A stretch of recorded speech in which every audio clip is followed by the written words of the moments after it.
These are $2,800 maple slabs, and this is $1,500 in epoxy. I'm trying to build the most insane bathroom doors ever, but this is my first large-scale epoxy woodworking project, and things did not go as planned. We might be terrible. God! Ah! Expensive wall art. Are you excited? I'm cold, but yes, excited. There's a nice figurine in here. I don't know how you can hear me with this huge full-face mask on, but it's freaking cold. Like, look at this. This is like, it's like an ice skating rink outside right now. And we're woodworking, because we do that just for you guys.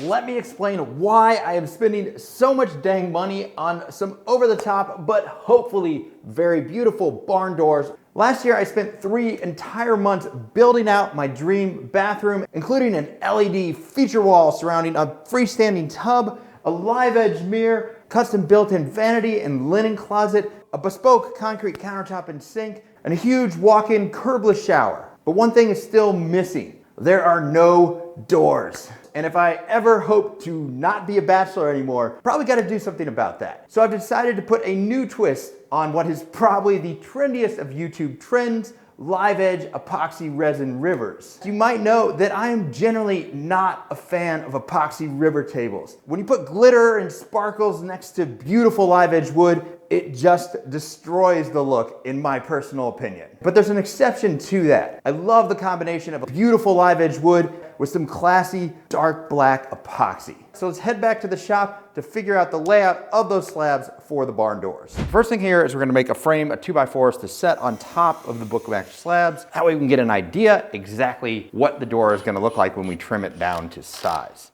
All right. Okay, I think that's actually probably pretty good, like that. So now that we got this kind of marked where we want it, we're just going to throw a chalk line so that I remember where it is. Basically, I'm going to cut this a little bigger, but we can get this all lined up in the form.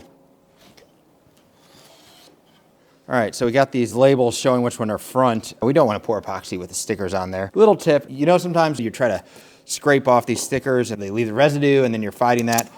Just get yourself the heat gun. Take a second to do it right and it will come right off every time, like perfectly.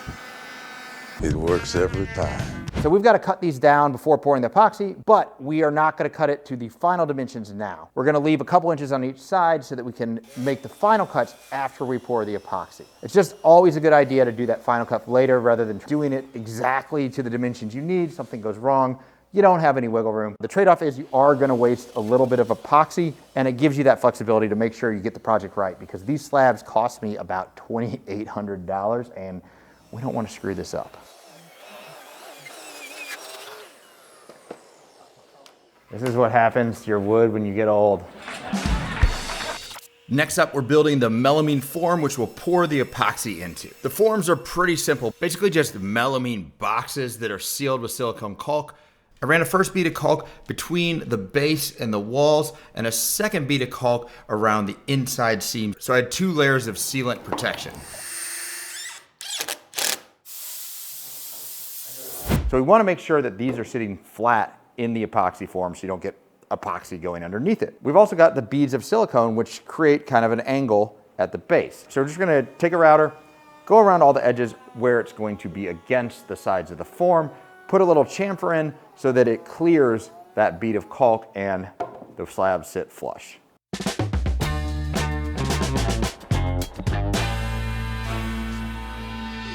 So I'm mixing up some of this Total Boat thick set epoxy, same epoxy we're going to use for the casting. We're just going to brush on a thin layer of this epoxy over the entire surface. And this is going to do a couple things. First, since we're using black pigment, in the main epoxy pour, that black pigment can seep down and penetrate into the wood and just kind of cause stains where you don't want it. You want it in the cracks and nowhere else. Second, applying this on the live edges is going to seal them up so that there can't be any air bubbles that get trapped in there and kind of come out later during the pour and get trapped in the epoxy. And I've had it happen. It's not that fun. Got the forms all caulked. Caulk is actually cured for 2 days. So what we're gonna do now is actually do a flood test. I wanna make sure that we don't have any leaks. So what I'm just gonna do is pour some water in here, and the water holds, the epoxy should hold. It's like a little pond in here. Melamine's 100%, waterproof, so shouldn't present any issues. Doesn't seem like there's any drips yet. I guess this form is good. We'll do that on the other one, and then we'll get everything in here ready for the pour. So you've probably seen a lot of people put this red tape on like the entire form. Honestly, this stuff is really expensive, and it's just more cost effective to use some of this mold release. It should help the epoxy to pop right off and not stick to the melamine.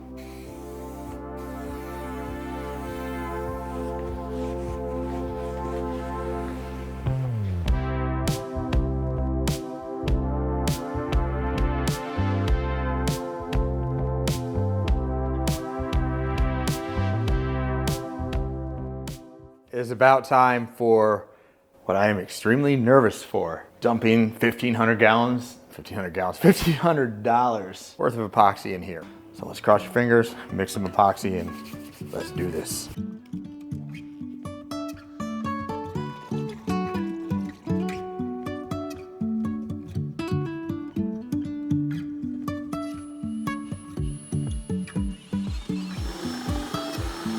Hoping we don't see any spills.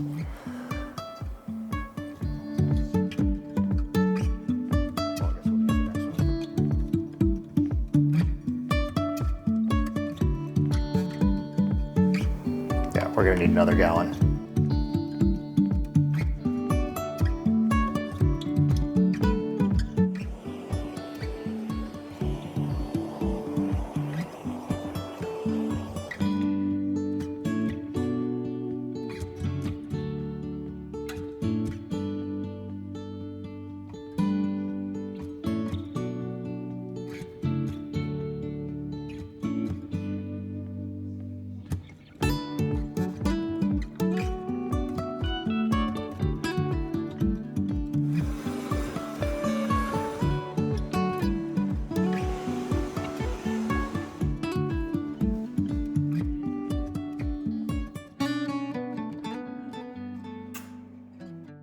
It's been about 3 days now, almost, since the last pour. And it's hard. But when I really impress on it, like it just feels like not fully hardened yet. There's a lot of weight in this, and I don't want to like have it pick it up and start bending. So I think the wise decision is to give this a couple more days to cure. So yeah, I guess we're just gonna have to wait. We're now on day 7 since the last layer of epoxy. I've had the heater running in here, so should be as cured as it's gonna get. Let's demold. Definitely worked pretty well. Whipping out, I got these new clamps from channel sponsor ROCKLER Woodworking. Same as like their other F-style clamps, but they've got the Surefoot style base, so you can actually use them for panel glue ups pretty well. These are nice beefy clamps. Woo!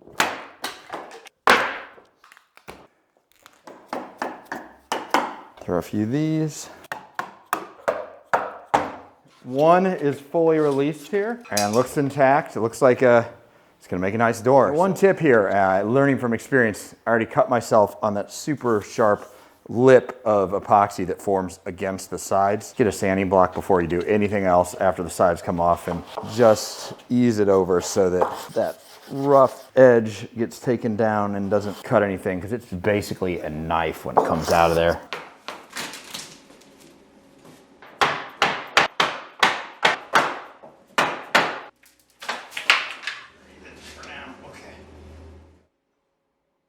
Before we go further, a quick message from channel sponsor ARIAT Work. Just want to let you guys know they're having an amazing buy one, get one 50% off sale on all their Cotton Strong and Workman t-shirts like this, and this. So head over to the link in the description and check that out. When you buy via that link, you'll not only be getting durable and stylish workwear, but you'll also be supporting this channel and the content you're enjoying here. Thanks to ARIAT Work for being the top sponsor of this channel over the last 3 years. And now back to the video.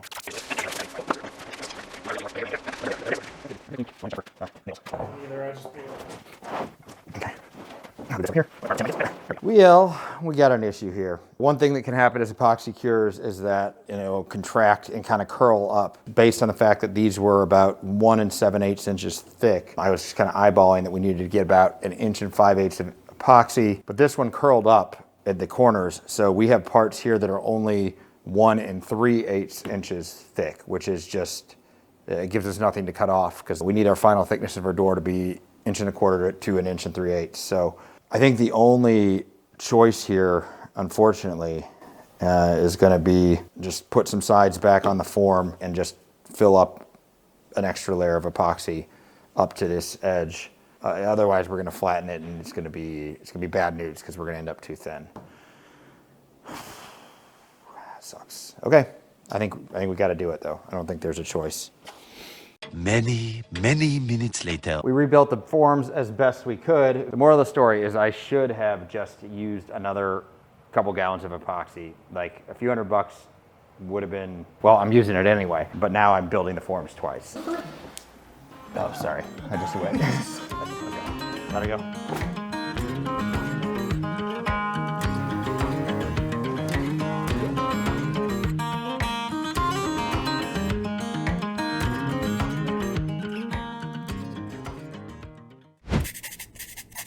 We are back on Monday morning. Plenty of epoxy now to take off. It was a mistake that shouldn't have happened. Cost me about 4 days total. Yeah, I guess it's better than planing these down and realizing that we had not enough material to work with. Anyway, let's get these out of the forms and head to the CNC to flatten them out.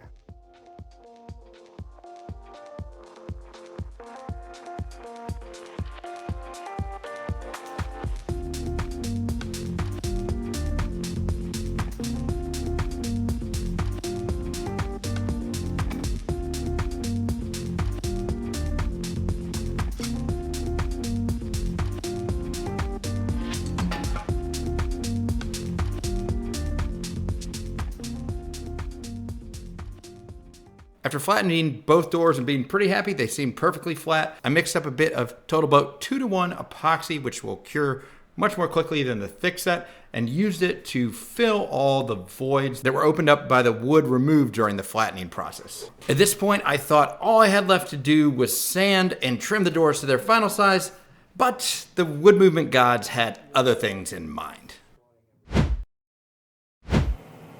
We might be fucked. I know I did. This is terrible. I have no idea how this happened. It was perfectly flat. This was sitting flush against the table. Came back this morning, and it's popped up like a 1/4 inch on this end and bananaed overnight. I don't know how the hell we're going to flatten this without making it so damn thin we can't use it as a door. Because I can't get this down. God! Ah! Future me here, we're gonna go ahead and cut off angry me there because I was probably not making a lot of sense. I literally thought we were not gonna be able to salvage these doors and it was just gonna turn into some kind of expensive wall art. But after cooling off and putting my thinking cap on, I realized that the epoxy side was actually still laying flat, which meant that if we simply clamped down the bow in the wood side of the door, it would still have that bow, but at least it would be the same thickness as the other door, and the two epoxy sections where it came together would line up, and chances are no one will ever notice that there is that little bit of bow in the door. I'll let you guys be the judge of that at the end, but for now we clamped down those ends and ran the CNC over the rest of the door so we could move on with this dang project. It seems like it's working. 1.37. Let's see what, ooh, slipped, sorry. Yeah, I'm fine. It just was slippery. All right, okay, push them together. So right now is one of those steps that you don't really necessarily think about as being pretty complicated, but it is. We need to make sure that when the doors are cut to their final length, that the two slabs line up the right way and that they're at the right angles. If one is slanted like this, it's gonna look funky. So I had to just climb on a ladder, line these up, and it looks like this one's slightly off angles. So we're gonna have about a 1/2 inch rise cutting down this way. It should align the two in the middle. Then we can rip a straight cut on this one smash them together, and then cut both the ends at once so we can just visually see that everything's lining up as we cut the ends off. Book match is close, but never identical, and that makes it trickier. We had a little bit of difficulty with the track saw. I looked it up, it's not uncommon. Other people have run into it. Cutting the epoxy, it just clogged up. And when it clogs up, it locks the blade and gets kickback. It's kind of dangerous. Also causes chip out. So there's a couple spots like right here where we had some chip out at the edges. Not a big deal, just create a little dam with some of the stucco tape. Come back with a little bit of 2-to-1 epoxy to touch up those spots before we sand it down and do our final finish. There's an old saying that to become a good woodworker, it's not about avoiding mistakes, it's about knowing how to hide them. Next up, prepping the doors for the barn door hardware, which includes these floor guides. These are inserted into a slot in the bottom of the door, which hold the door steady as it's open and closed. Routing these channels in the bottom of the door is a little tricky because you can't just throw it on a router table, you have to do it sideways. So I made a simple plywood jig for my palm router that allowed me to hold it really steady in the center of the bottom of the door. And of course I put the painter's tape on the door and the epoxy to prevent tear out because that's the last thing we'd want at this point. I then came back with a round over bit to soften all the edges of the door, and then it was time to move on to the door hangers. I went with top mount hangers for these because I just think they look better, more modern, and to attach these you add some threaded inserts to the top of the door.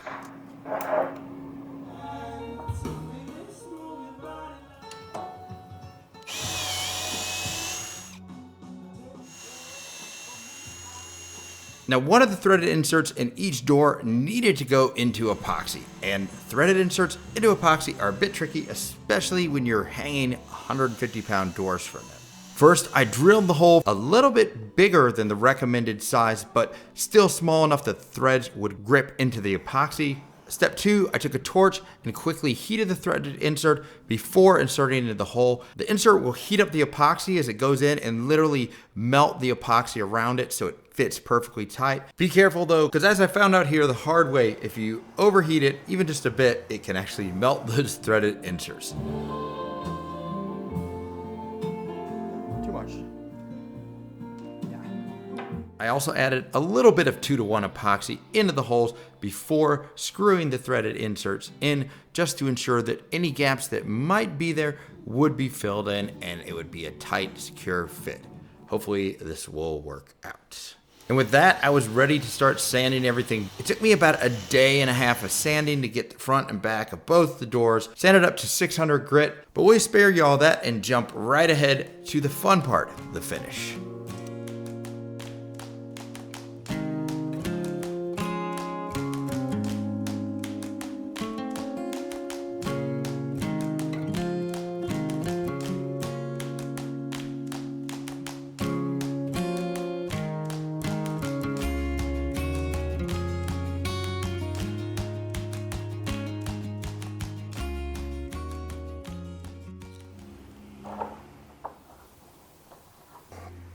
All right.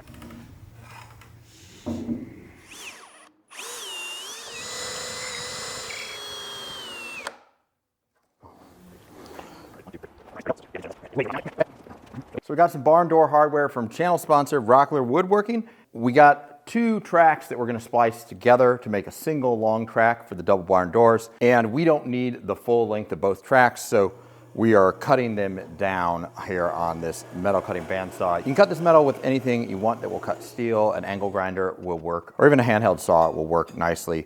So we got a laser level here. I've got stud locations marked, although I can actually put them anywhere because I put big 2x12s spanning between the studs. So basically got 2x12 running all the way across there. At any rate, we are going to mark the locations and then attach them to the wall.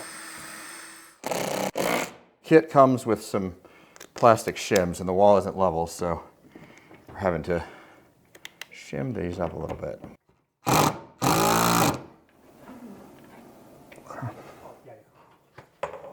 All right, perfect.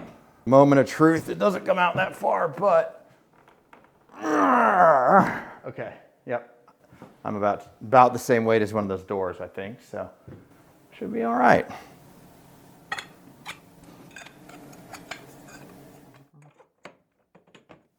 I don't like it. It's like overlapping that hard.